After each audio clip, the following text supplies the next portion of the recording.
Hello, everyone out there. This is the Complexity Weekend November 2020 Heartbeat event on November 21st, starting about at 10 a.m. PST for the live stream. For the next 25 minutes, just to get in the mood, we're going to hear an awesome composition slash performance from one of our previous Complexity Weekend facilitators, Michael Garfield. All right, Michael, take it away in replay, and we'll see you all in about 25 minutes for the live stream.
Hello and welcome everyone to Complexity Weekend. Welcome to our November 2020 Heartbeat event. It is November 21st at 10 a.m. PST. I'm Daniel Friedman. I'm a co-organizer at Complexity Weekend, and I'm here with a co-organizer, Shirley. Shirley, go ahead and introduce yourself. Hi, I'm here. I'm glad to be here, and I think it'll be a great day. So thanks for joining us. Awesome. Yep, we're really excited to see where we take it today. So with that, I will move to the slide deck, and I will start to the beginning of the slide deck too, and then go through the first half of today's little introductory session, then pass it over to Shirley. There'll be two main components to this introductory discussion by the organizers. First, it's going to be a welcome to the Complexity community of practice, just about who we are, as well as some purpose, values, and guidelines of our community.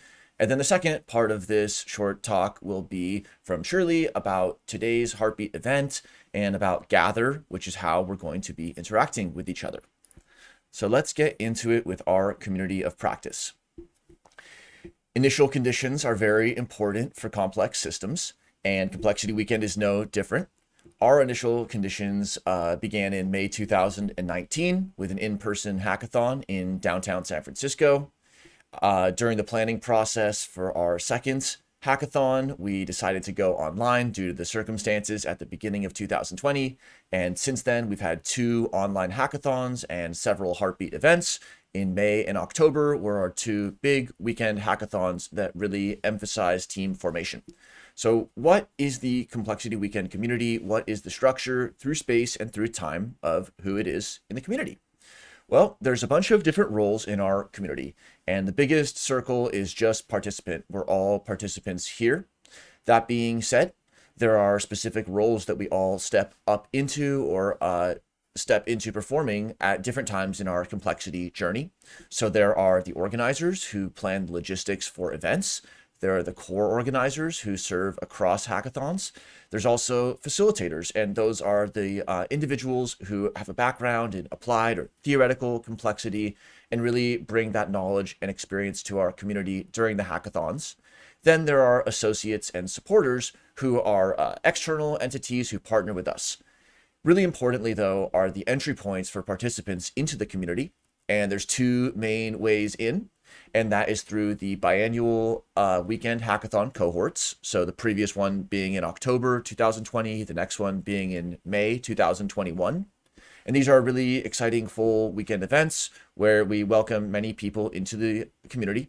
And then the second route on the bottom left there are the monthly Heartbeat events. So that's what you're at right now. And that's, we hope, a little bit of a shorter introduction to the ideas and the perspectives and the people, because that's what it's all about. And we use Keybase as a text backend at this point. We didn't emphasize it for the Heartbeat event because it's not a prerequisite to participating in this event, but we do have a public Keybase team you can see here. Cool. Complex systems are also about different representations. So here's a representation of our community through time. And we can see this y-axis representing kind of excitement and progress and learning, and these big bumps around the hackathons in October and May, and then the smaller bumps at the Heartbeat, which you're at right now. And then also in the background, progressing through time, is your team. Yep, Shirley, what do you want to add there? I'm sorry, I don't see the slides advancing. It's all good. Sorry about that. Yes, now you will see the slides advancing. Thank you. So this is not registration information for the current Heartbeat event, but for our previous hackathon. And there were 35 or more countries represented. We had about 30% from the US, and many, many other places represented so many different sectors and backgrounds. We asked people to tell us what skills and ideas and perspectives they hope to bring to the table when they're solving complex problems. And there's everything from the qualitative to the quantitative, things to dive into more another time. But just to give another important dimension of variability in our community, we asked people about their background and their level of familiarity with complexity science. And consistently at many of our events, around a third of people are just complexity beginners, complexity curious. That's awesome. As you can see from this word cloud, we have representation from academic, nonprofit, creative, science, design, students, business. These are all different areas that complexity bears upon. So it's really awesome to see that we have all these different views here. Well, that sounds like a lot of variation amongst different people. What is it that brings us all together? And there's a few things. And of course, another time we can go into it more, but our purpose and what brings us all together can be summarized as: we all have a shared purpose and interest in complexity science. We all desire to have impact on co-creative teams and improve our community through feedback and participation. And we also all respect the core values and the process of following the community guidelines. Let's talk about purpose and then some of those guidelines. So on the purpose side, just a few of our collective purposes, which we have a document with more information for those who want to iterate on it and read a little bit more. But a few of our purposes are to learn complexity science by doing, to serve through deep time, and that we include to innovate, and that diversity is key in that respect. So we hope that through experiencing the community and all the activities that we have lined up and happening now, that you actually see that we're trying to implement these things in a learning by doing way ourselves. And it's the feedback from participants and the co-organization from awesome participants like Shirley and others that really helps us make this happen. Our core values are also in that document, which anyone can request to see at this point. And just a few of them: Complexity Weekend is itself a complex system. This always keeps complexity as our #1 priority and aim. We also value that education is an active process and that we learn complexity science by doing. We believe in teams and relationships. Teamwork makes the dream work. Another value is that participation means the importance of accessibility and inclusion for everybody. We also believe that respect is key, and we welcome our participants to step up and be brave, because we're all learning these wild topics and trying to have impact on different systems. So let's be there for each other. Let's really give a +1 when people step up and be brave, and encourage ourselves to do the same. And lastly, on this sort of whirlwind complexity weekend values, which another time it'd be great to have more discussion on, are just a few of our participation guidelines for today and in general. So first, always remember that the team and the individual is a complex system. Again, it keeps complexity as our number one aim, and it helps us respect things like work-life balance or time zones, the difference between synchronous and asynchronous co-working, health, balance. So let's just keep all of these perspectives in mind, a really broad understanding of what it means to have the,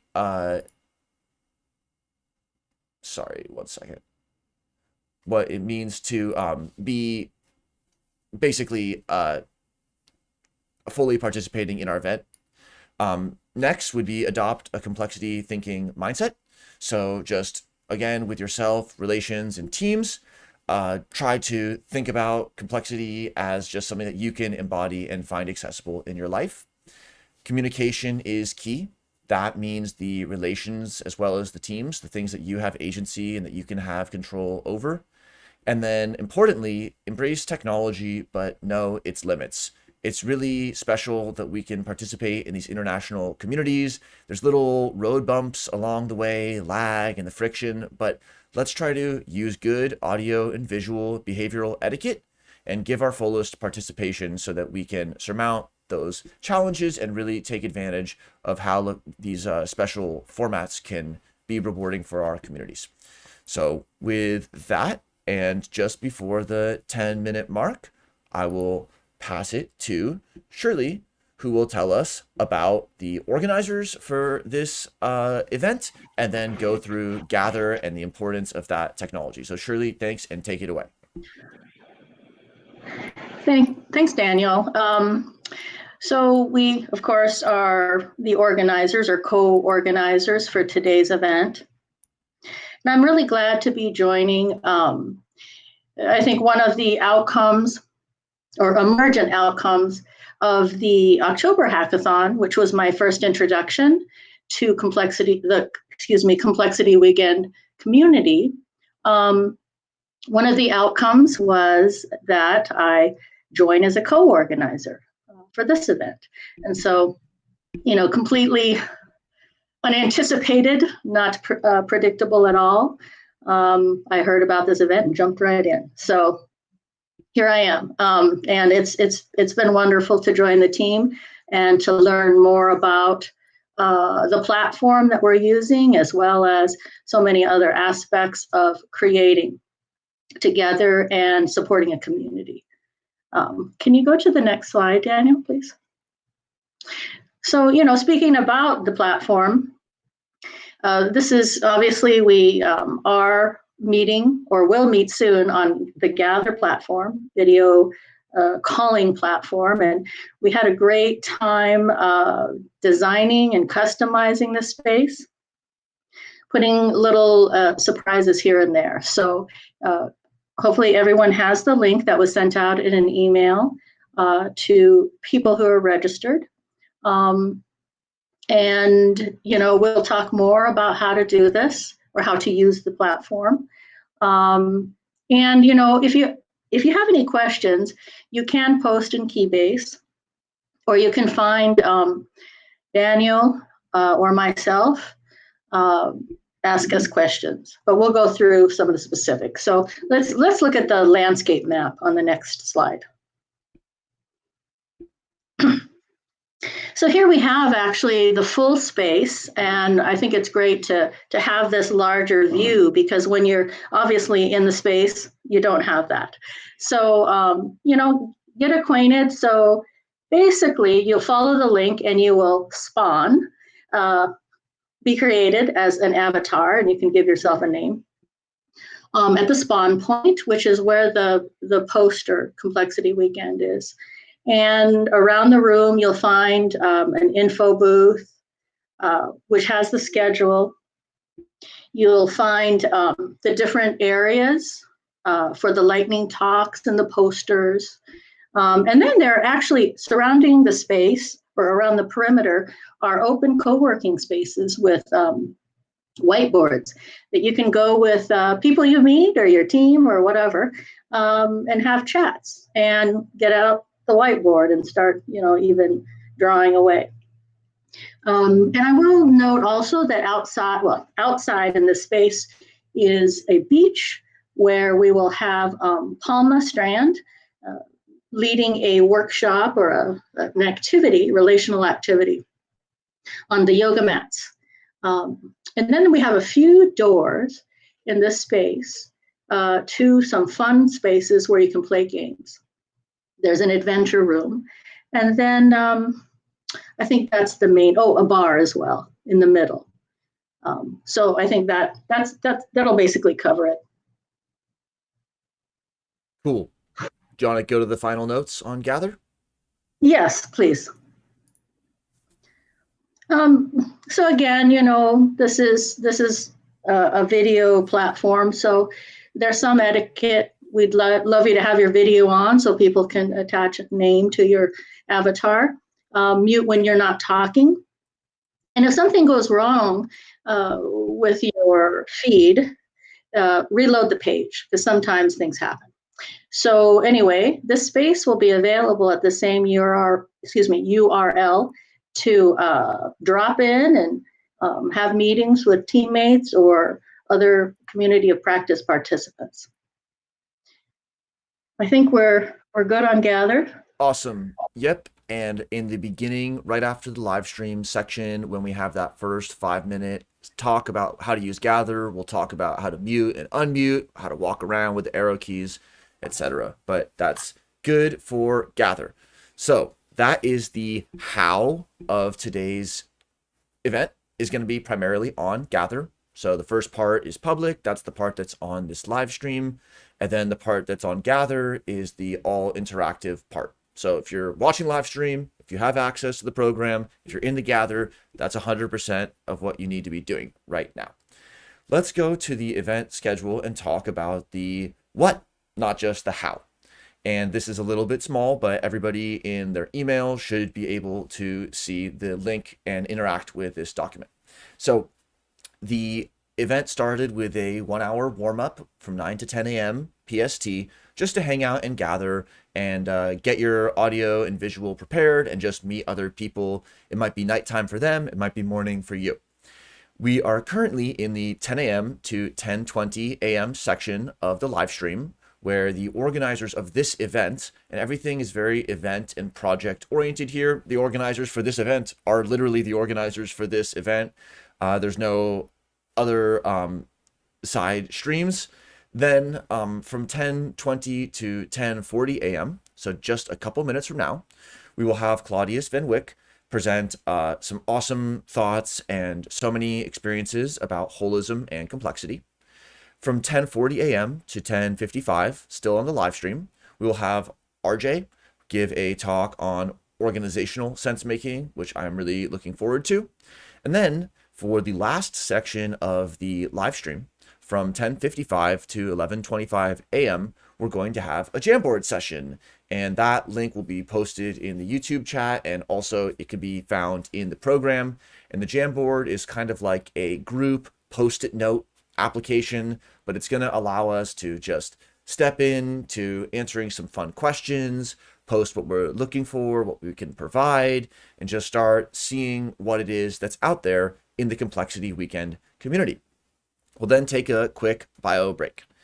At 11:30 a.m. PST, for 50 minutes, we're going to have Palma Strand lead a Civity mixer. That's going to be a really fascinating relational activity, as Shirley described it, and we're just really looking forward to it. It's going to take advantage of some of the unique features of Gather, like the ability to do these remixable one-on-one conversations, and also Palma's perspective on how the social and the relational and the complexity all come together with our behavior is just really unique and special.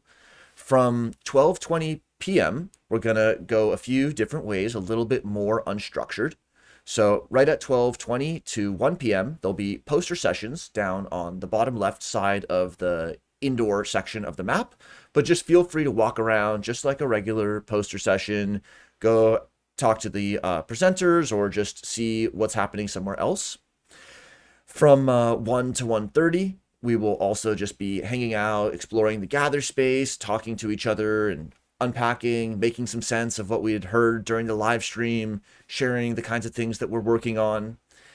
Then at 1:30 p.m. for 20 minutes, we are going to have lightning talks. So these will be 3-minute talks that were solicited from the community, and several people will present a 3-minute talk. And we're just really looking forward to hearing about these projects, whether they started at a Complexity Weekend event or from a relationship that started at a CW event or not. Everyone's projects and participation is just great how it is. Then from 1:50 to 2 p.m., we will have a short organizers closing remarks in the center of the main gather space. So those remarks will not be on a live stream like this. They will be in the gather from a spotlight. And that will also have some information about participation in future events and just kind of, again, starting to make a little sense of what is happening and where we're going to go now in terms of our next Heartbeat, as well as looking forward even into 2021 to our next hackathon. And then after 2 p.m., really without end, the space is open. The URL is there. We'll adjust the kinds of settings, but you'll be in the loop if we do have to change settings in any respect. And it's really just a space when ever you want to drop in and just to be immersed in this spatial and relational and embodied approach that fuses the quantitative and the qualitative and the experiential, all these different dimensions of complexity, which we can resonate with each other on and come together on. Those are going to be the areas that you'll be able to experience 24/7. So again, morning for you, have a little coffee, someone else is going to bed, but you can connect and you can talk about complexity. So we're just really looking forward to that developing. Just really briefly before Claudius comes on and begins, welcome Claudius. Our presenters, facilitators this morning will include RJ Corday, Paul Mastrand, and Claudius Van Wyck, who will present and introduce himself first when he comes on. I guess, sorry, I just thought he joined. But just until Claudius jumps on, RJ is one of my colleagues, and he is a deployment strategist at CogSec. He's also a partner at Remoter Consulting Group and a non-resident fellow at the Atlantic Council. He'll be talking about organizational sense-making. Paul Mastrand is a lawyer. She is a professor of law and a director at Crichton University and a co-founder and a research director at Civity. And then, perfectly timed, welcome Claudius. Claudius is a co-governor at Evolutionary Transformations Group and a director at Transformation Strategies Ltd. So it's been great to have you interact with our community and to present your wisdom and your experience here, because the conversation that we had just a couple of days ago was already so fascinating. So please, for the next 20 minutes, Claudius, it is yours. Thank you very much, Daniel. Thank you for the invitation. It's always exciting for me to meet with fellow complexity travelers who are on this journey of discovery. And so I want to basically take a few themes and give you a perspective, which is my perspective, the way I make sense of it. And I guess the place that I want to start is by contextualizing complexity in our current world situation, particularly the COVID context. So the VUCA acronym has been tossed about regularly. I'm sure we all know that one.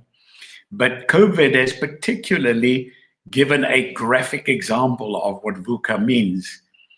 The V, volatility aspect, where we've seen the speed of propagation that has surprised people so severely, taken governments by surprise, taken politicians by surprise. We won't mention names. The uncertainty aspect of it, people not knowing how long it's going to continue, not knowing what economic impact it's going to have, what it's going to effect it'll have on society.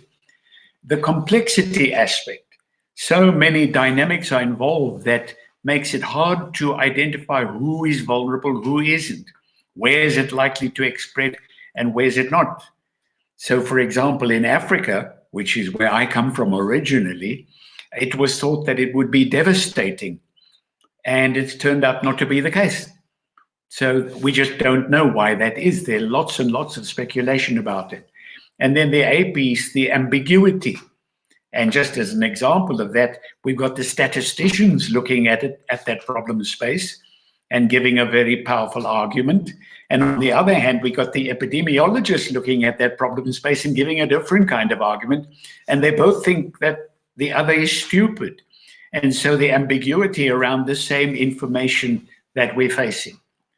So what this really shows is that we're struggling at an institutional level to deal with the phenomenon of complexity.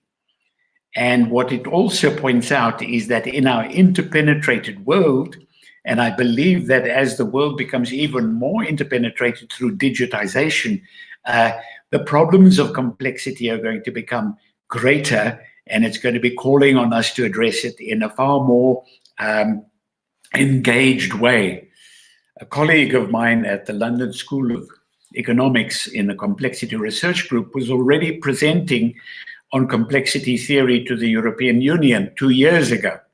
She's already been researching the whole issue of complexity and pandemics. But it's really hard for institutions to engage with this. And so it's up to us to see how we can facilitate that process, that people can think and respond in a different kind of way. So that's the first point that I want to make, is that the current world context really highlights the need to engage with complexity theory. The second aspect of it is that we're in this shift from reductionism to holism. And so it was particularly in my training of neurolinguistic programming back in the 80s that my teacher said, remember that every action takes place in an ecology. Whatever you're looking at only makes sense within a defined ecology. And that began to make sense much later. And it was one of the great physicists, Paul Davies, whom I've had the honor of meeting, who actually already in the 90s said the shift in science is from reductionism to holism, from the focus on trying to understand the parts to beginning to comprehend the dynamics of whole complex systems. And there's a subtle difference between the Aristotelian view of the whole being greater than the sum of the parts, which is still a little bit reductionistic, and the dynamical process orientation that we're looking at now. So we're looking at that shift from reductionism to holism, and then we're looking at the shift from dualism to monism. So when we look at that, we can say it's almost the epistemology.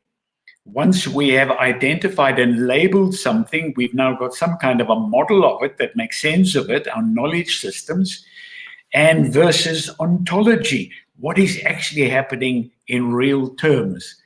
And so that was a problem of the legacy that we received, the so-called Cartesian dichotomy of René Descartes, where he sundered the world into the res extensa, the measurable, the quantifiable, the real world, that was the substance of science, versus the res cogitans, which is the world of thoughts and feelings and beliefs.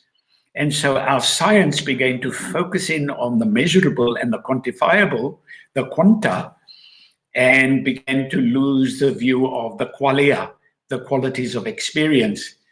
It was David Bohm who, particularly in recent times, began to say, but you know what, that's such a fundamentally flawed view. What we have to look at is that all phenomena are emergent from one underlying field of unbroken wholeness. He's the person that coined that notion of a field of unbroken wholeness. And so how do we engage with that? And so from a philosophical perspective then, the shift is from the subject-object, I am this observer that is looking objectively at the phenomenon, to what is now called a phenomenological approach. In my observation, I'm actually drawing out that which I experience, and all I can know is the experience, even if I'm using my best scientific method. That then brings us to point 4, which is the whole concept of holism.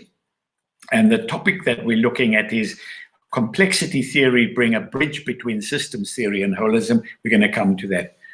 It was General Jan Smuts, who was a South African prime minister, who published the book in 1926, Holism and Evolution.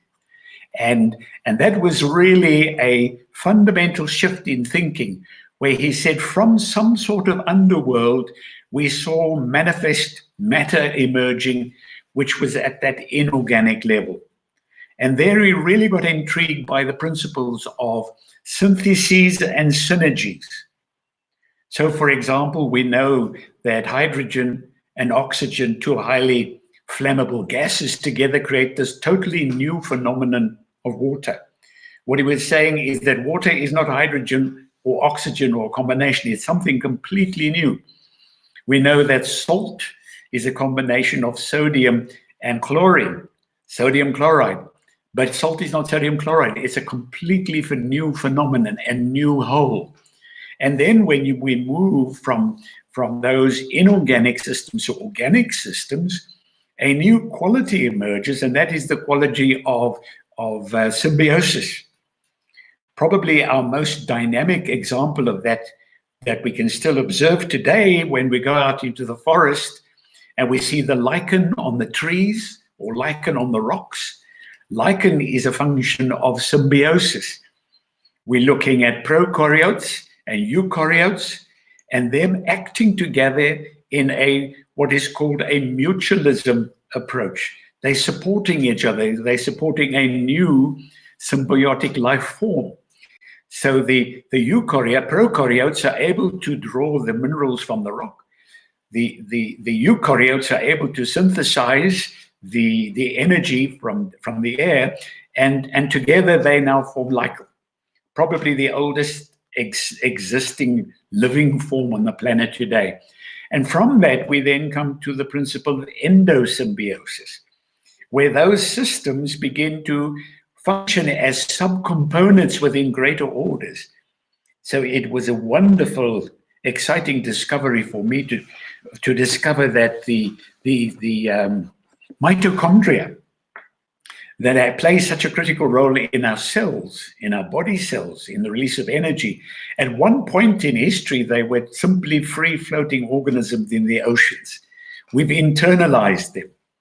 In fact, today I've seen an article in The Economist saying that we're a function of thousands of viruses. We're actually a function of these information systems, of these living systems. And so holism is really looking at that integrative processes, and it says that through history, entities like the human being have been absorbing that information and evolving with it. Evolution is then a critical aspect of the holistic phenomenon. Just to add a little subtitle to that, a subrider, when Charles Darwin spoke about the survival of the fittest through mutation, what we are now looking at is not the survival of the fittest through mutation. We're probably looking at a cofactor, which is the survival of the fittest relationships. It's a fundamental shift from the classical view of evolution. So holism and evolution is about the quality of relationships.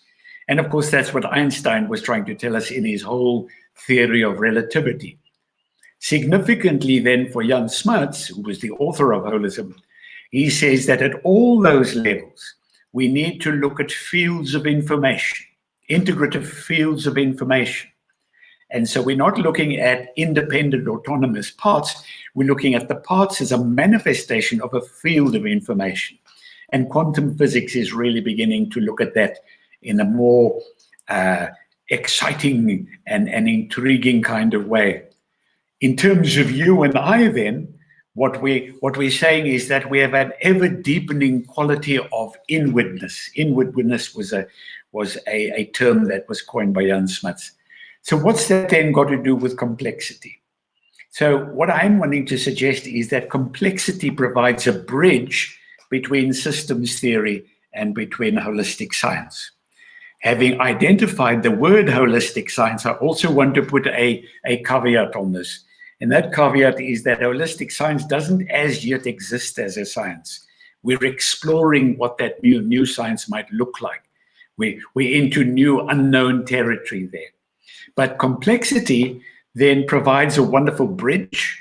And I guess that the term that really redefines systems theory from complexity theory is complexity theory's focus on the principle of emergence, the principle of the novel, the principle of the unexpected. And that focus then makes it difficult, it makes it impossible for us now to define direct cause and effect. What we have to look at are multiple convergent dynamics that we can't all map all at once. But what we can do in complexity theory is we can begin to really pay attention to the emergent processes. We can really pay attention to what is happening, and we can see if we can begin to determine trends.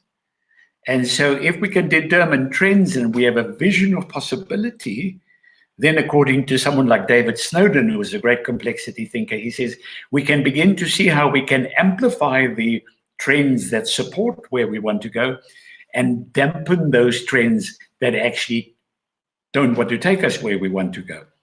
And so in thinking about that, we thought, how do we as human beings then actually engage with that where the rubber hits the road in our daily life? And in deep thinking about this, I saw 5 factors. I call that the pentagon. And the first factor is a very ancient principle of presence, coming right into a deep experience of the dynamical now. When we have that experience of presence, it invites a non-judgment of what's going on. As soon as we judge what's going on, we're actually superimposing past prejudice onto it, or we're superimposing future expectations onto it. It just invites a non-judgmental being with what's going on. That non-judgmental being with the presence enables agility. We can now engage in subtle responsiveness because we are with the what's going on non-judgmentally. And so agility is a product of presence. When we have that quality of agility, then that enables a much deeper quality of engagement. So as we relate with each other, as we converse with each other, in presence, in subtle response, the quality of being together deepens, the quality of commitment to the process deepens, engagement. That quality of engagement has another product, and that is increased resilience. When we have that joint commitment, we can actually take the things that don't work.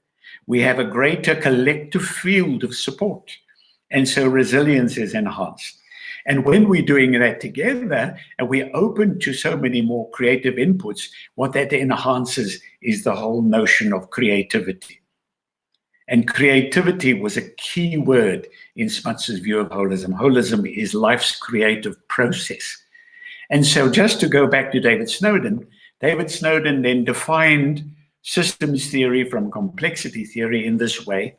He said that systems theory looks at all the complicated components and relationships and interrelationships and codependencies. And if something goes wrong, you can map that, you can track that, you can find the components that are not working, you can fix them, and hopefully get the outcome you want. So what that wants, a complicated system, is expertise, analysis, and experience. But he says as soon as you can come to complexity, you can't map all of the components, but what you can do is you can probe, you can test. And if you're probing and testing with subtlety and detecting the responses, then you can actually go with those responses and dampen and amplify. Go with the emergence and work with the emergence. The word going with the flow now is redesigned from esoteric woo-woo to a strategy for human advancement, doesn't it? And so he says that the probing is the way that we can then hold a vision of possibility and engage with the dynamical, immediate moments, forces, factors that can actually take us to that. It's almost like the creode idea, that a glacier goes down a creode. The glacier is following the creode, but at the same time is reshaping the creode. We are co-productive in this evolutionary process. And my sense is that right at this time in human evolution, we are at that place where we have to do a fundamental shift in the way we manage planetary affairs, human affairs, and so forth. And so that's the great advantage of the complexity theory in bridging us to holism. And the Holos project, just to give an example, on Tuesday we'll be having one of the global thinkers on consciousness, and he's going to be looking at a new model of consciousness, which he calls reflexive monism, from a scientific perspective. What is the best that science can tell us? From a philosophical perspective, what can we know from what the arcane wisdom tells us?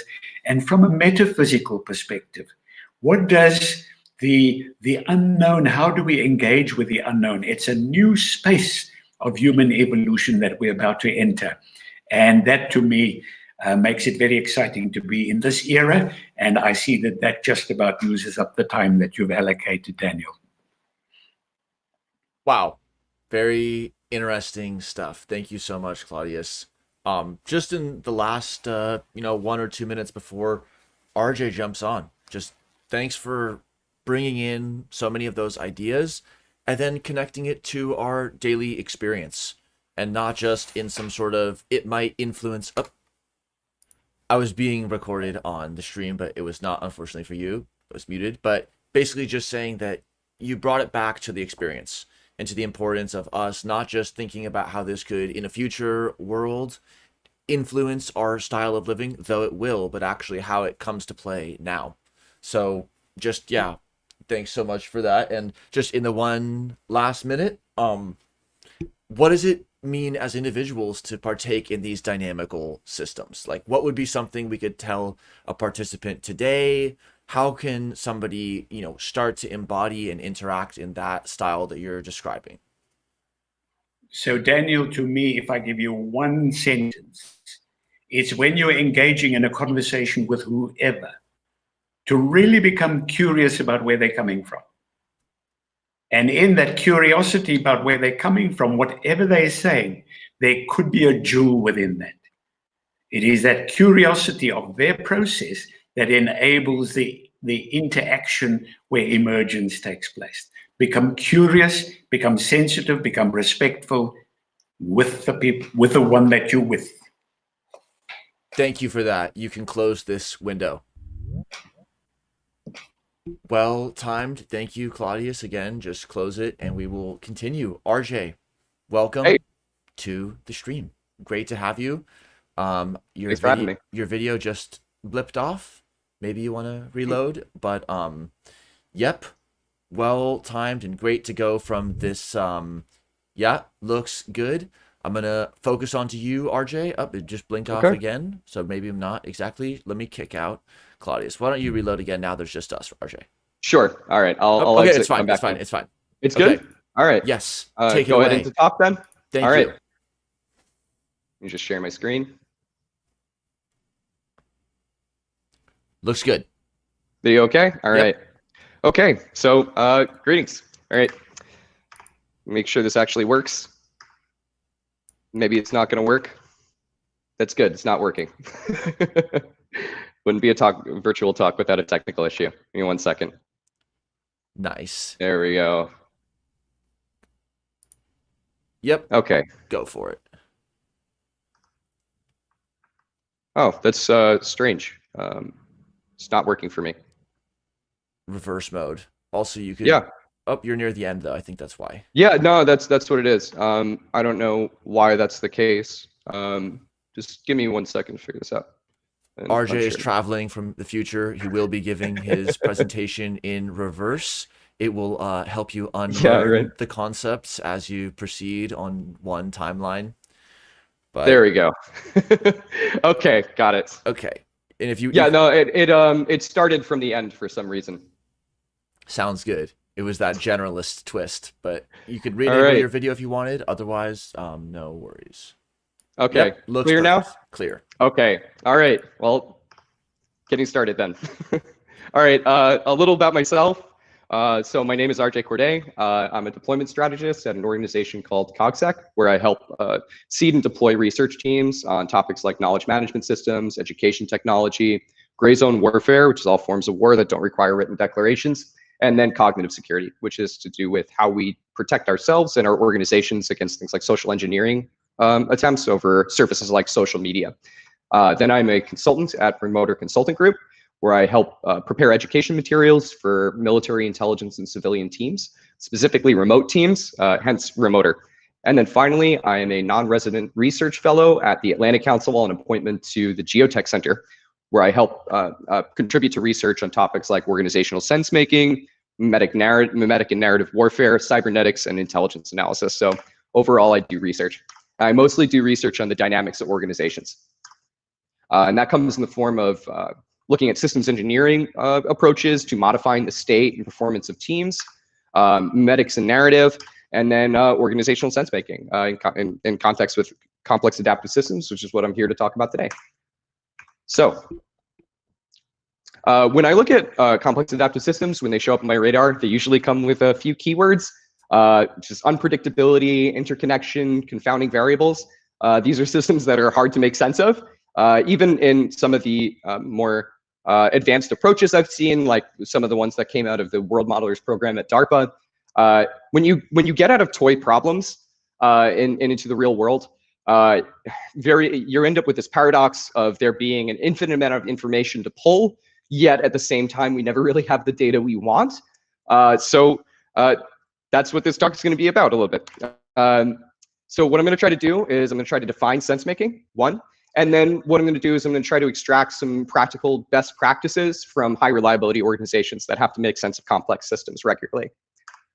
So from my background and the audience I'm usually talking to, I'll usually define sense making as intelligence production, UTW, operations other than war settings. The development of actionable intelligence for effective action. So this is like in legal domains, finance, science, policy and politics, etc. Now, for this audience, I think it's helpful to say, what is intelligence production? So if you look at like doctrine publications, which are like military textbooks, or more theoretical approaches to intelligence analysis, it's usually defined as the actions or processes used to produce knowledge to reduce uncertainty, right? So intelligence production is usually defined as a process, and the intelligence, the product it produces, is actionable. So info plus analysis yields insight, then insight yields reduction of uncertainty and surprise, and reduction of surprise increases the likelihood of success. So when we say it's a process, what exactly do we mean? Usually you'll see it defined as the intelligence production cycle, which is 5 main elements: planning, collection, processing, production, and publishing. So the first, planning, is the setting of objectives, requirements, and specifications. What is it we're actually trying to do? What does the end product need to look like? What type of actions are we trying to facilitate? Then collection, which is the actual gathering of data and queries. Sometimes it's composed of actual, putting your hand in the pond, so to speak, to see what comes up. This is areas like human intelligence, where you're trying to extract information from human targets.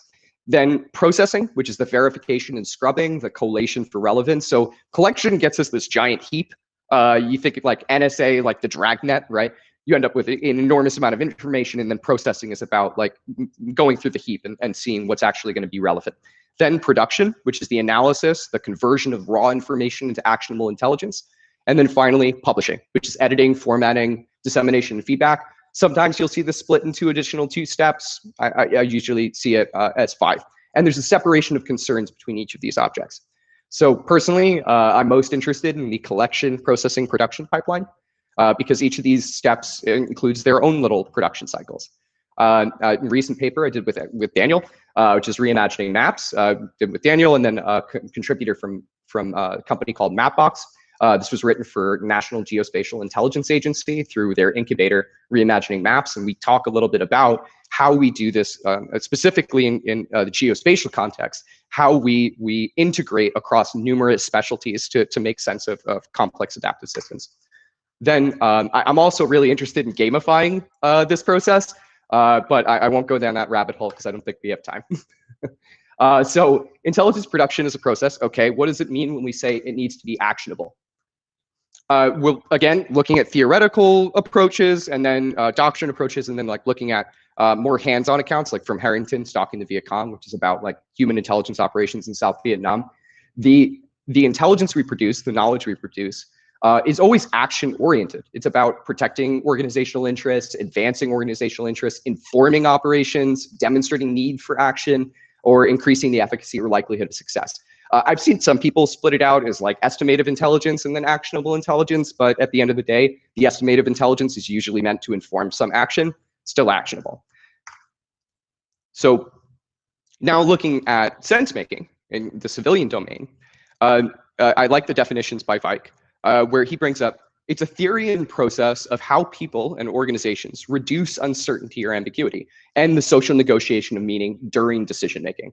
Looking at military texts as well, there's a few definitions that come up, but all of them have to do with reducing uncertainty to facilitate action. That is the basis for intelligence production. So in this article I wrote for the Atlantic Council, Making Sense of Sense Making, what it is and what it means for pandemic research, I bring up another definition by Vike, which is, while the word sense making may have an informal, poetic flavor, that should not mask the fact that it is literally just what it says it is. Sense making is literally the act of making sense of an environment, achieved by organizing sense data until the environment becomes sensible or is understood well enough to enable reasonable decisions. And this definition can apply to all kinds of systems. So it's just more generalizable. And I think, so usually what we'll end up doing at this point is flip the definitions, because again, for a certain audience, it's just easier to explain sense making as intelligence production because that's what they're familiar with. But I like to define intelligence production as the procedure and protocol for sense making in military domains. Again, it's just more generalizable. There's a field developing, which is called active inference, which is specifically about this generalizability of how thinking objects change their priors and adapt their beliefs to minimize surprise in the environment. Won't go down that rabbit hole either right now. But so if we're looking for best practices for sense making in complex adaptive systems, well, if I'm looking for best practices for anything at all, I'll usually look to a category of organizations called HROs, which are high reliability organizations. So in the military domain, it's usually like special forces, super carrier crews, counterterrorism support, and the gray zone between civilian and military is air traffic control.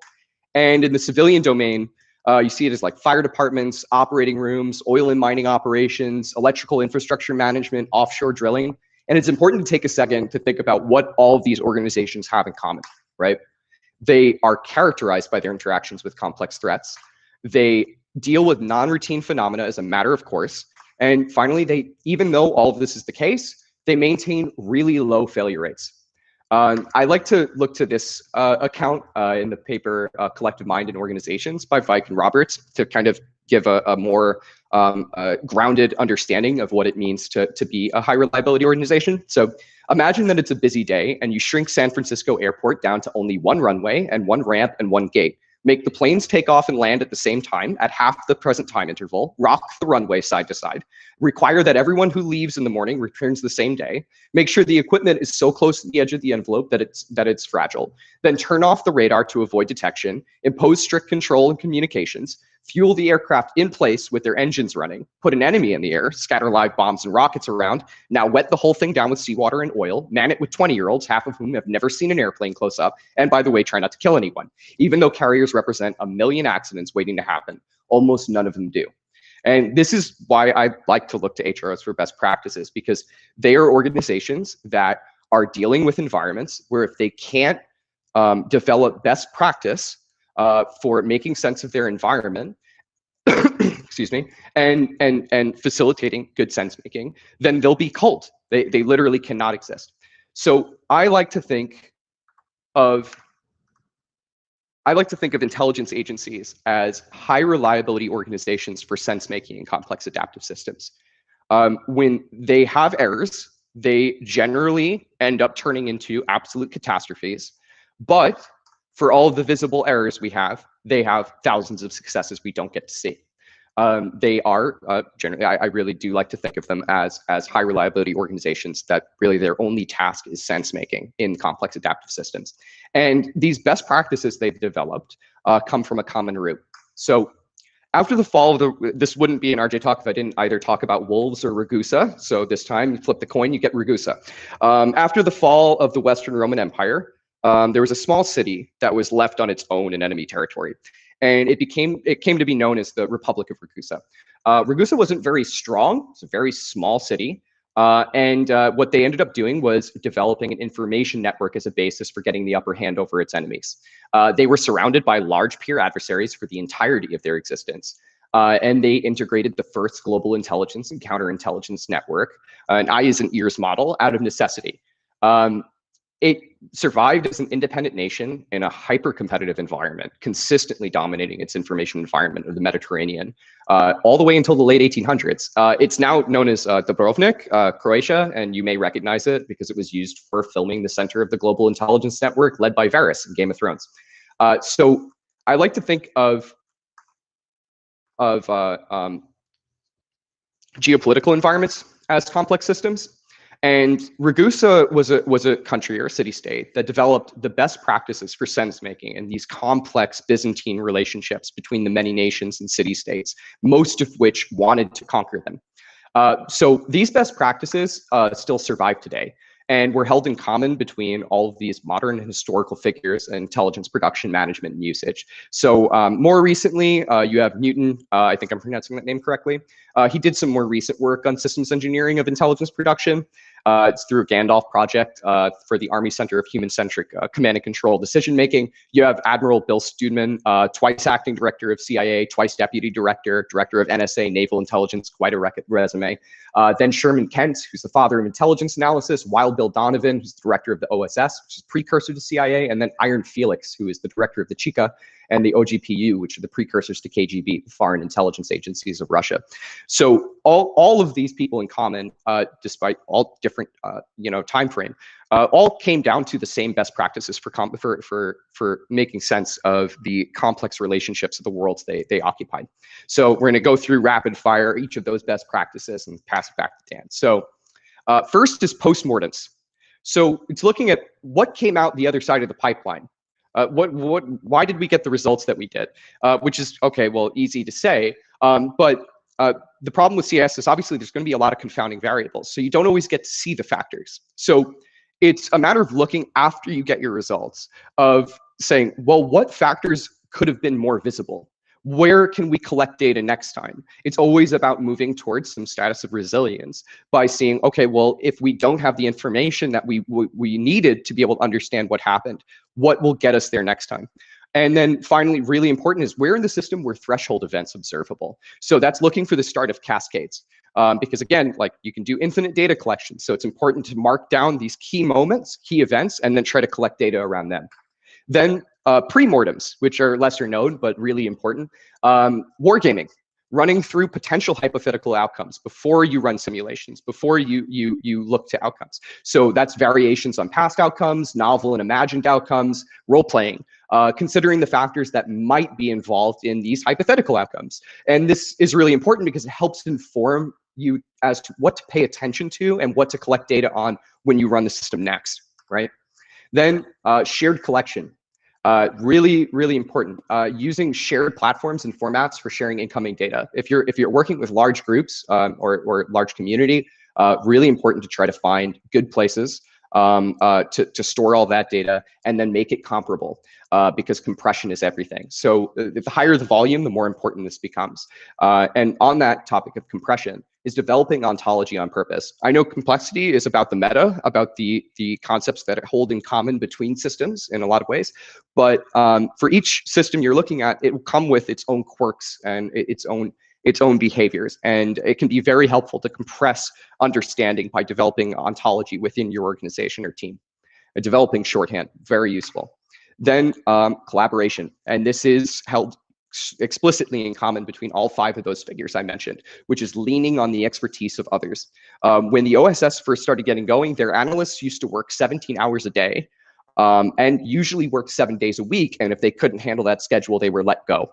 And the reality was they didn't have the means to share intelligence. And after World War II was over, one of the key initiatives was figuring out how do we make it easier for all of these different analysts to be able to lean on the expertise of other analysts, right? Sense making about any CAS is interdisciplinary. So one of the better ways to handle this leaning on others' expertise is to establish or join communities of practice like this one. It allows you to improve your skill set by seeing your gaps And then learning from others within and without your domain. So even today, just coming onto the Gather, I learned a few pieces that honestly Google search wasn't going to help with. I need to actually ask an expert that knew more than I did about a particular topic to get an idea, because it allows you to do the follow-up questions. So learning isn't just consumption, right? You have to interact with your environment in order to get more information out of it. And really important to this being able to lean on others' expertise is to let others know what your capabilities are. So otherwise they don't know to ask, right? So then finally, I think this is the most important one, is focusing on action. Everything should be facilitated toward action, right? Set clear goals. So in my last talk, CW, I mostly talked about operations orders and catechisms as a way to do this. Which is basically saying, like, look, what is the situation? Get a formal document that says, what is the situation? What is the mission? What are you actually trying to get done? Because again, any CAS, you could collect infinite amounts of information. So you really do need a buoy to swim to. What is needed? Why is it needed? Who needs it? Be consumer focused. If you're trying to do sense making, the idea is that you're going to come out with some viable intelligence product, something that's actionable. And it can't be actionable unless you have some idea of what the consumer looks like and what they actually need. So and then asking, what do we already know, so you don't do redundant work? Those are the 5 I identified, and 5 I could get through to build up to in 15 minutes. But yeah, that's it. Thanks. Thank you, RJ. Very interesting and important stuff. So chill. All right. Thanks, Dan. See you later. Yep. And Shirley, welcome back. Great. Everyone, I'm going to post the Jamboard link in the YouTube chat. There's a little noise in your background, Shirley. Oh, okay. Yeah, but okay. Oh, sounds good. Thank you. So we posted the Jamboard link in the YouTube chat, and I'm going to change sharing my screen into sharing the Jamboard. And then we will jump right into the Jamboard. So thanks so much to Claudius and to RJ for sharing those 2 elements. And just to sort of give this total multiple perspectives on complexity a real honest shake, let's say, we've heard from a few different perspectives. Maybe it's not your first time hearing about these areas. Maybe it is your first time, but we're all here together in this community. So what this Jamboard is about going from a lot of the ideas and a lot of the ways of thinking about it into the specifics about how we're going to move forward with each other in complexity. And so as people start logging on, thanks, I already see a bunch of people on there. So what we will do is on both computers at once, I will advance to the first question, which is the second slide of the Jamboard. And in the second slide of the Jamboard, the question is, who are you and what brings you to complexity? This is sort of a ice melter or icebreaker. Maybe just while we're seeing what people have to write, Shirley, what would you say to that question? Who are you? What brings you to complexity? Yes, I apologize. There is some noise from the fan in my laptop, so I'll try to speak loud and mute if I'm not speaking. Actually, about 5 years ago, I read a book, Donella Meadows, Thinking in Systems, and that really, I think, changed my life. It definitely did. I am not even sure how I got to complexity from that event, so to speak, of reading that book, but I did get here to where I am sitting right today. So that's systems thinking, and a particular book brought me here. Cool. What about you, Daniel? I've also, I think, forgotten where the ball of yarn begins, but I know that attending the Santa Fe Institute summer school in 2015, where it was a month long, it was this teams and about interdisciplinary perspectives, just being exposed to not just the ideas, but the people as well, is what I think got me started on that specific branch. And yeah, I agree. It's sort of a funny little experience we all go on. And here we're seeing some things already coming out. It says, who are you? What brings you to complexity? Drop a post-it note here with contact info. There's people Twitter links. There is curiosity, trying to figure out how to put a dent in the universe, different things that we're here for. I think that's kind of the fun. Everyone is going to be working on different projects, in different relationships, doing their own thing. So just, you can come through, whether you're watching this later, just come back and you can add more. You can look at what people wrote. But let's move on to the next slide, which is the third slide in the Jamboard, which is, what is something you are curious or wondering about? And the starting question is, what is the simplest complex system known? So maybe, Shirley, I'll type one for you while you answer, but what is something you're curious about? I think about, actually just recently, machines, mechanical things, well, including computers, and to what extent can you characterize some machines as being complex versus complicated? Your car, you assemble it and it does something. But I know that with computers, there's a lot of, for example, computers have a lot of stuff going on that could be chaotic even. So that's one question I have. So maybe for someone who hadn't heard of complicated versus complex, what do you think is like important about that distinction? Are they the same thing? Are they opposites? Are they complements? Where do those two come into play? Oh no.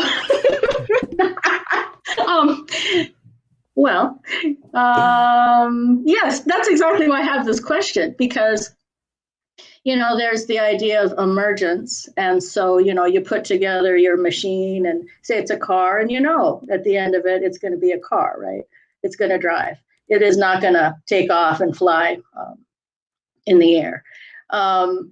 That's pretty, well, that's complicated. But with complexity, you see these, agents or entities coming together, and there is an inability basically to predict what will happen. So you can look at those emergent patterns, and you can look at different levels, but so anyway, that's, I mean, there are many complicated issues that are technical, I think. But when you get in with humans, you get behavioral issues. It becomes complex pretty fast. Cool. And these questions just about which systems have which properties, and how can we interact with systems, and how can we find similarities and actionable ones, especially across systems. This is what always motivates us. These are the kinds of things we were talking about when we were planning. I think we could go on to the fourth one. The fourth slide is asking, what is a cool complexity concept, and how would you like to teach it? I'll let you either can go with the one first, or if you want to pass it to me first, I'm happy to answer. Well, actually, in thinking about this before this event, I was thinking about pre-mortems, and RJ brought that up in his talk. But obviously, a pre-mortem is not a complexity concept, but it is for me a tool or process where it can help surface a lot of intuitive thoughts you may have about whatever problem you're dealing with or issue. Surface it as complex, because pre-mortems, basically what could go wrong? I'm about to do X, start a new job, or, whatever, enact a policy. What could go wrong? And it just seems like when you get a diverse team together to think that through, a lot of great stuff comes up. And it can kind of combat that unsystematic thinking. So I agree. That's what I would say. The pre-mortem helps us do many things. It helps us think about the adjacent possible and the things that are 2 steps away. Like, what if this happens? Then what is something else that might happen downstream? And Claudia's talked about that as well. Here somebody has written, I would not teach. I would offer opportunities to explore on our own, mutual and responsive terms, or teams maybe. But I also agree with that. It's a great perspective. Thank you, Taika Metza, because it is true that it's a zigzag and an improvisation in a dance.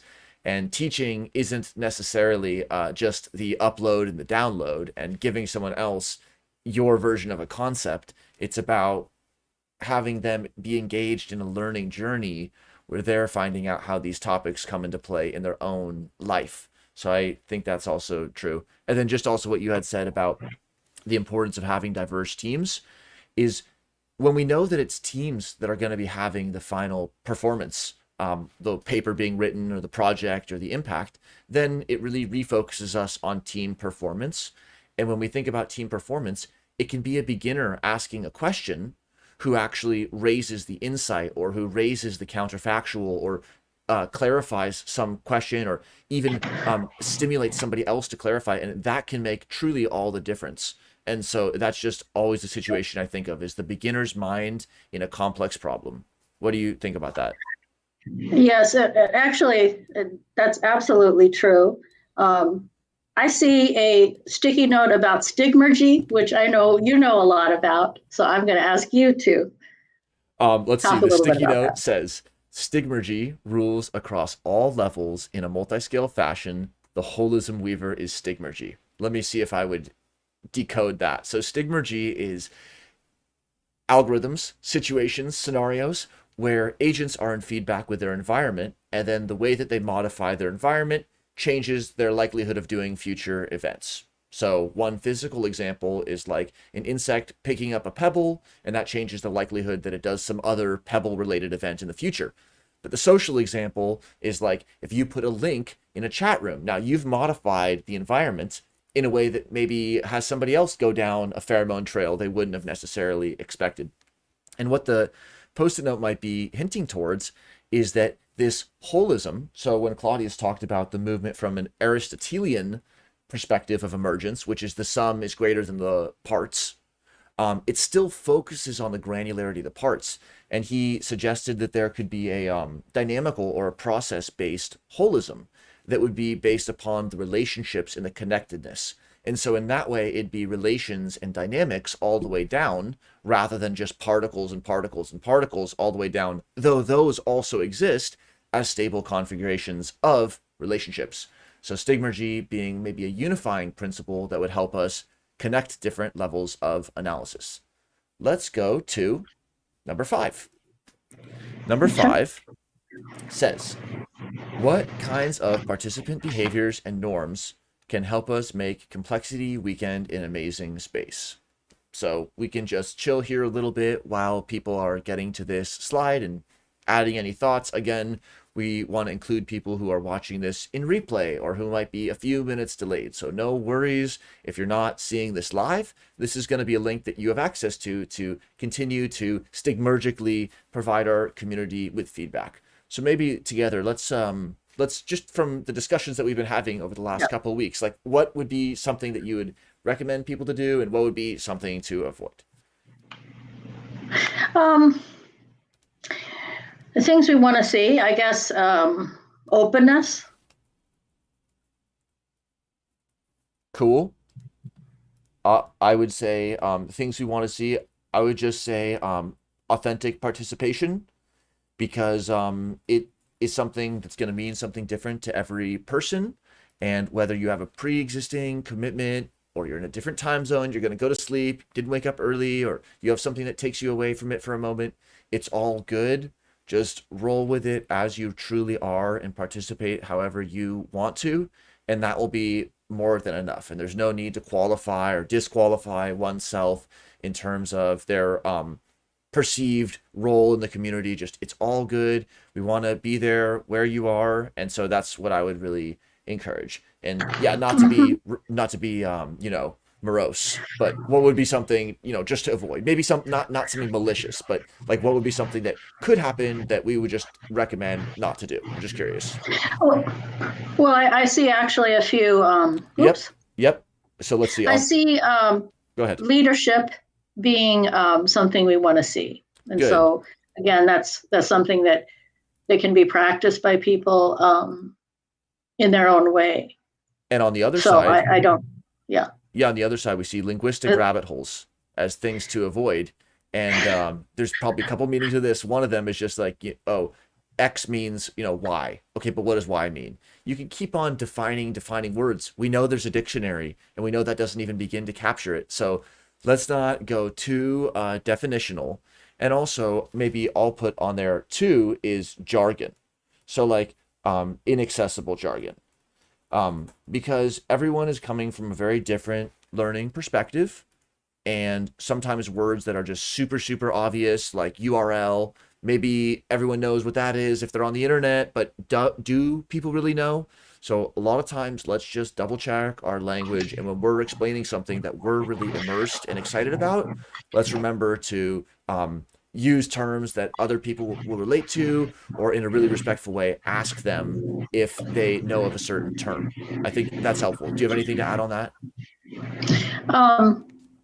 I absolutely agree with that. And I think that it actually can promote, obviously, better communication and your own understanding of what you're talking about if you're able to communicate your ideas without using inaccessible jargon. So that's something that I would like to, personally, I feel is very important for myself as well. Yeah. It's about, not being exclusive, because that language and terms can be barriers to people for their understanding and belonging as well. Totally agree. Thanks for sharing that. And that always reminds me of Sasha's one syllable, explain your research in one syllable. And also, last one on this side is repeating the same ideas over and over again. Yep, we're all kind of in this, we're returning to the same ideas, but it's a strange attractor. We always want to do a different perspective. So yes, if it's the same idea and same phrasing and we literally just heard it, yep, we can definitely move forward. But also, let's return to some of the classics with a new take, new perspective, new team, new context. That's what makes the classics new again. So number 6, community support. So here it's pretty open-ended. We basically just asked, what can people feel like giving? What can people be looking for? Are you looking for someone to do database work? Are you somebody who knows how to do a certain type of design work or a certain type of skill, and you want to provide that? However it may be, this is just kind of an open-ended slide where we are just broadly seeing what people would benefit from and what they might be able to provide. So do you want to provide one on either side, or I can?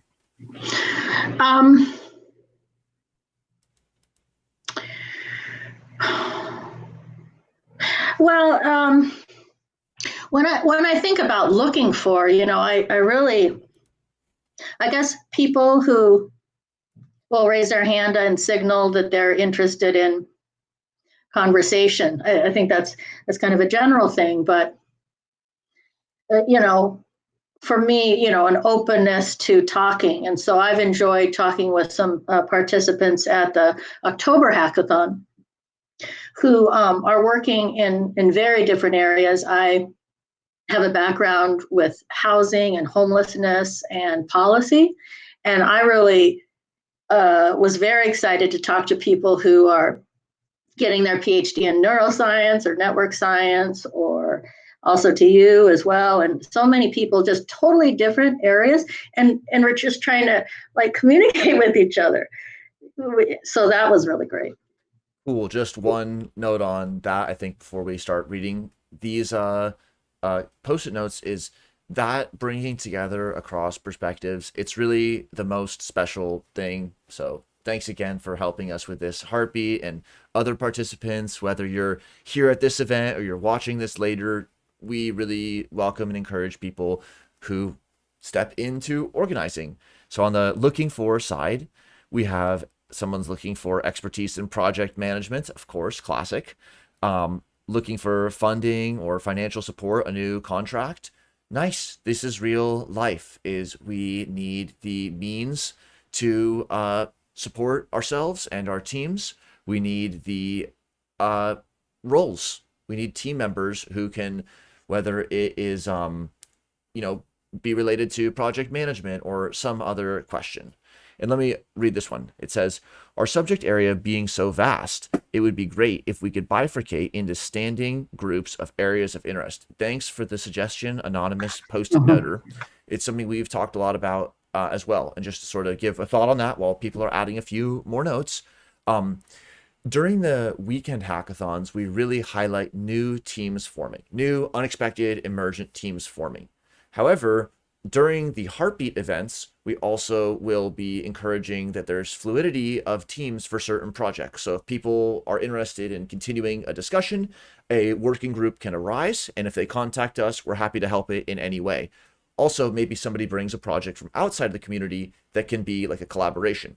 But specifically to the question about standing groups of areas of interest, we have also thought about having slightly more long-term structured complexity weekend projects that are things that anyone can show up at an event and immediately jump into. Things like building resources and reading lists, things like helping with onboarding and technology and accessibility, things like online events. There's so many different areas, as well as areas that are more on the applied side that could be really helpful.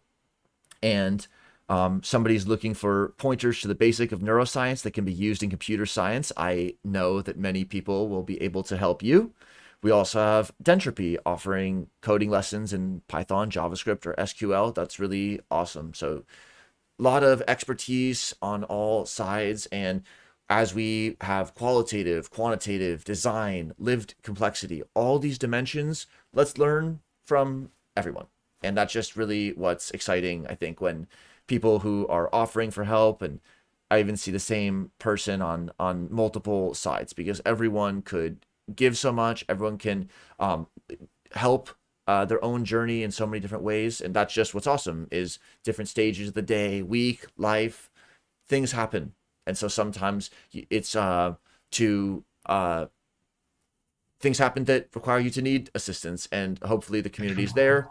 There's other times where something that might seem like a small thing for you can be really big for somebody else. So that's really cool.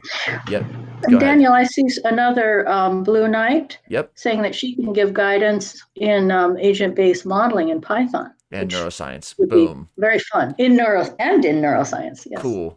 And I think what's also just one last note on this slide is like, it's a community where if someone says they're going to offer programming, just believe it, that comes with a broad understanding of impact and about relational thinking. And somebody who is even on the more relational thinking side, or systems, or interpersonal, they may also have surprising depth in other areas. So again, just like Claudia's brought up, like we've heard so many times, let's start with just being curious and really giving our full attention. It's not always easy in the digital context, we know, but let's give our full attention to other participants and make it amazing. Cool. So lots of great on both sides. Thanks everyone for posting in there. Let's go to number 7. So on number 7, we'll just briefly talk about online collaboration. And here, just a few things that Monica Kang, one of our previous facilitators, and Innovators Box, one of our awesome associates, a lot of tips that she has for online collaboration in teams and relationships. The 5 that we have on this slide are: use active listening, be curious and open, assume kindness, play by our strengths, and over communicate. And let's just go to the last few just so we can click through them. Let's go to 8, which is how can complexity have impact in real world systems? And we'll do 2 minutes on this slide, and then we'll do 2 minutes on the last slide. So 2 minutes on this slide. How can complexity have impact in real world systems? So one thing I'm going to add just right off the bat is prevent disaster, because there's so many times where somebody may have stepped in and said, hey, but what if this electrical thing leaks onto this water pipe? And that could have saved lives. So we really have so many ways in which complexity science in the planning stages can prevent or ameliorate disaster. What would be something else to add on to this slide? Well, yeah, something that obviously is out there now and around the world is COVID-19. And so, for example, using network science, this is something I saw recently, using network science to think through immunization. targets or vaccination, targets. How would we do that? Or how would the policymakers look at targeting different populations and using network science for that? Cool. Very interesting. And I agree, important stuff to consider. Look at this. A bunch of people. Epic, epic, epic. All of these Post-it notes. So many different ideas just firing in, understanding how things could be done differently. Complexity is the real key to understanding real world systems, run scenarios. This is just awesome stuff because it's about the combination of the ideas, dealing with unexpected events on all different scales. How could it get more real than that? What could be more real than what is happening in the situations that we need to be working in, serving in? You mentioned your work in policy. What could be more complex than that? Multi-scale, through time. It's just great things to consider. And let's just go to our last question slide. And our last question slide is, are you looking for team members? And again, in these last 2 minutes of our live stream, we won't get the full list of everyone who's on either side of the team member marketplace, so to speak. But just in this space, what is useful about this slide, Shirley, or like how can we use this best for ourselves and our teams? Well, later on in the poster sessions, we'll be presenting for one team, the CrowdMeter app. And so we actually have some specific requests for skill sets that we have on our poster, but that is moving, into the piloting of the app and some coding skills in JavaScript and Android. So that's specific. Nice. Good to call that out. And again, it's kind of similar to what can be provided or is needed from different community members. But here there's a little bit of a focus on the team and on the project. And so if somebody says, I want to join a team on knowledge management, maybe it's something that we can already connect you to. Maybe it's something that we'll start. And so to speak to John's comment in the YouTube chat, to balance bifurcation, balancing it with cross-disciplinarity, and how are we going to have these standing groups? What do people want to work on? If you're here and you're listening to this and you're in the Jamboard and you have thoughts on what to work on, let's hear them. And with that, I will just say that we can conclude this live stream. Shirley, it's been epic. Again, really appreciate the help in the organization, and I know that we'll be able to hang out for many more events. So everybody on the live stream, thanks a lot. The Jamboard is live. The spreadsheet is there for you with a program, and the Gather is where we're going to be continuing all of the discussion. And in 5 minutes at 11:30 a.m. PST is when we're going to have Paul Mastrand's interactive relational event. So everyone, thanks for listening live or in replay. And if you're live, we will see you in 5 minutes on the beach at the bottom left of the map outdoors. Thank you. Yes. See you soon. Bye. Thanks a lot and see you later. Bye.